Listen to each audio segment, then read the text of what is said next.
जय हिंद भैया।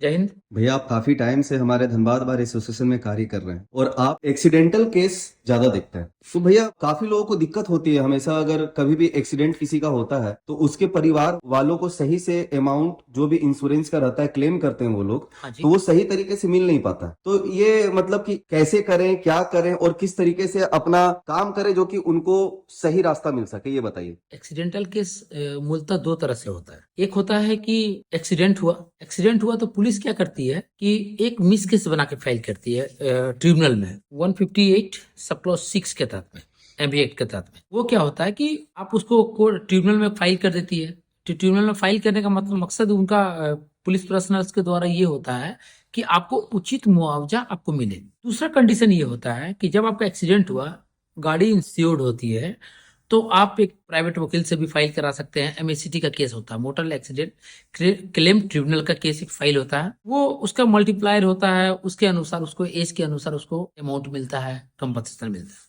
और जो मिस केस फाइल होता है, लगातार मिस केस में ये होता है कि ट्रिब्यूनल इंश्योरेंस को भी नोटिस भेजती है और ऑनर ऑफ द व्हीकल को भी नोटिस भेजती है।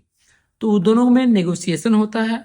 उसका जो मल्टीप्लायर होता है उसके अनुसार उसको कंपनसेशन उसके परिवार के लोगों को मिलता है। अगर किसी भी शख्स का एक्सीडेंट होता है तो उसके परिवार वालों को पहला कदम क्या उठाना चाहिए? सबसे पहला कदम ये उठाना चाहिए कि पुलिस पर्सनल के पास जाकर के सबसे पहले एफआईआर लेना चाहिए। पुलिस पर्सनल को पूछना चाहिए कि आप ट्रिब्यूनल के पास मेरा एक्सीडेंट का जो क्लेम होता है आप भेजे कि नहीं। सबसे पहला बात ये होता है ना कि मोटर एक्सीडेंट क्लेम में अभी जो नया रूल्स आया है, अमेंडमेंट हुआ है मोटर एक्सीडेंट क्लेम वाला में, एमबी एक्ट में, वो विदिन 6 मंथ आपको क्लेम फाइल करना पड़ता। विदिन 6 मंथ क्लेम फाइल कीजिएगा तो आपको सब टाइम टेबल लिमिटेशन के अंतर्गत में आता है और आपको उचित मुआवजा या तो ट्रिब्यूनल देगा या तो आप पर्सनल वकील रख करके एमएससीटी का केस फाइल करके आप अपना कंपनसेशन ले सकते मतलब ज्यादा दिक्कत किसी को होगा नहीं, नॉर्मली सबसे पहले उन्हें एफआईआर करना होगा हैं। अपने सबसे नजदीकी, जहां भी एक्सीडेंट हुआ है उससे नजदीक या फिर जहां रहते हैं उससे नहीं, नजदीकी पुलिस आप थाना। कहीं पर भी अगर यदि आपको लगता है कि नहीं एक्सीडेंट हुआ है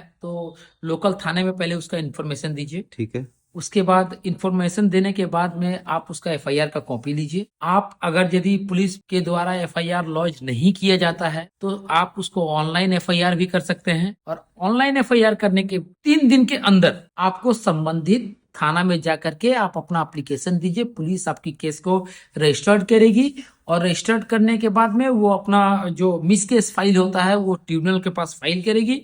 और अगर यदि आप उससे संतुष्ट नहीं है तो एफआईआर होने के बाद में कोई पर्सनल वकील रखिए, अपना काउंसिल रखिए।